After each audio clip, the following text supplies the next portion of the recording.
Julia de Funès, philosophe, c'est très prétentieux, mais philosophe de profession, et j'interviens dans le monde de l'entreprise parce que j'y ai travaillé une dizaine d'années, donc j'essaye de regarder la réalité de l'entreprise à travers le prisme de la philosophie.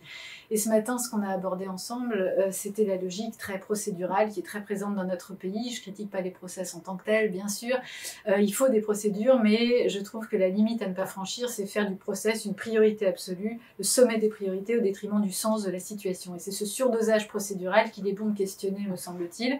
Et surtout à l'heure de l'intelligence artificielle, de la robotisation, si on se met sur la logique purement procédurale, effectivement, l'intelligence artificielle nous dépasse sur bien des plans. Donc je propose, à l'opposé de cette logique très mécanisée, très automatisée, une logique d'action, au sens étymologique du terme, être acteur, être auteur de sa vie, que ce soit personnel ou professionnel, c'est la même chose. Et ça suppose au moins 3 choses.